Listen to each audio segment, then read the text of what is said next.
Hello again, it's Jess or JashiiCorrin, and today we're going to be having a look at how I'm preparing for my next bullet journal.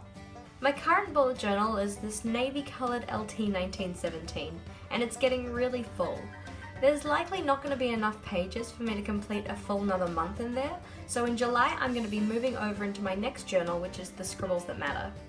This is the first time I will have used the Scribbles That Matter, and I'm really excited to see what kind of differences and similarities it has with the LT.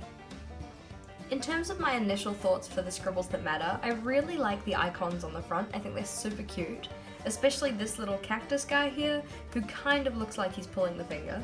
I'm interested to see if I actually end up using the pen loop, or if it's something that I end up making not very much use of at all. For today's video, however, we're going to be having a look at what I'm doing in my current journal to prepare for my new one. So one of the first things that I've done to prepare for this is make a spread about the good and the bad points about my current journal. I'm using this as a way to plan out the types of things that I will want to keep and the types of things that I might want to change or get rid of. In terms of the good points, the first of this is my monthly colour themes. I've really enjoyed setting myself the challenge of just using one colour scheme for an entire month to do all of my related pages. The second is the refining of my habit tracker. So far this year I've used a few different styles of habit tracker, including the circular habit tracker, the square spiral habit tracker, and then my regular vertical ones. I've enjoyed experimenting with new weekly spreads because I really enjoy having a new setup each week so I can get a lot more of a feel for what I do and don't like.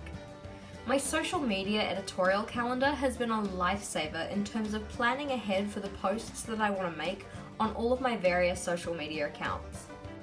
Something I really got into this year were memory logs as well. So these were either general memory pages or the 2 lines a day type spreads. I know that in the future these are going to be really nice to look back on and see what my life was like in those moments. For my doodle challenges, I've really enjoyed getting the JC Doodle Challenge up and running on Instagram. For this month our theme is Zentangles, and that one's going really interestingly. It's really cool to see how different people interpret the same set of prompts. Although it was only a recent installment, I am really liking my bullet journal charm for this journal.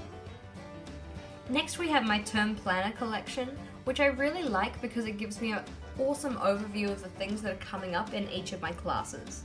Although I haven't been using it so much at the moment because school life's been a little bit crazy, I know that I'm going to want one of these in my next journal. Up last on my list of good points is my colour palette. When I say this, I'm referring to the colours that I've been using as part of my key for this journal. So remember I had pink for personal tasks, orange for goals, anything leisure related was yellow, we have this green colour for schoolwork, a more teal colour for birthdays and holidays, blue for anything that was work related, and then social events were in purple.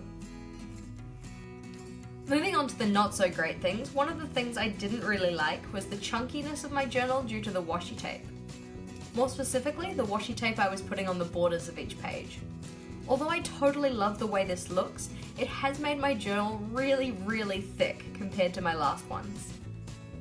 Something I don't typically mind, but every so often does get to me, is the ghosting that I see in the LT 1917. This is one of the main reasons I've decided to try out the Scribbles That Matter. One of the other things I didn't particularly like about this journal were the unused spreads that I set up. I had a lot of good intentions with these spreads, and for some of them I really did start off strong, but in the end I did not end up using them to their fullest. Last on the list for my bad points is a loss of motivation, and this mostly was in terms of filling out my spreads. Although this isn't something that I want to change about my bullet journal per se, it is something that I do want to work on in the future. After this list of good and bad points, I gave myself a page to write down any spreads that I know I want to put in my next journal. So far, I've decided that I want to have a splash page for the journal to welcome myself to the new chapter. I'm going to try my hand at a future log again, though I'm going to be changing the style of this. I want to have a list of goals to complete during the life of that journal, spreads for my school timetable and my term planner. I'm going to try again to keep a long-term meal planner, though I'm not decided on how I'm going to set this out yet. I also want to include a pen swatch because I'm going to be moving into a new type of journal which has slightly different quality paper. I'd also like to review my index to make it work better than it is currently, and include a class countdown for the rest of the year. As you can see, I do still have a lot of space on this page, and I know there are going to be other spreads that I'm going to include on this list. After this, I've given myself several pages with this 4-box layout. Each of these boxes represent a page that's going to be in my new journal, and I'm going to use these as a way to lay out some of the spreads that I've got on this list. So far, my plans for my next journal are only half cooked. I know there's going to be a fair few different things that I'm also going to want to include, so there's going to be a bit more that I have to plan out before I get started. I'll be sharing some of these things with you as part of my next few videos. These will likely include several plan with me's for setting up my new journal, and a flip through of this current one. Thank you for watching. If you enjoyed today's video, please do make sure to give it a big thumbs up. And if you have any thoughts, comments and feels, please do leave them in the comment section below. If you haven't already, you can subscribe to my channel to see the videos I release every Thursday and Sunday. And until next time, bye!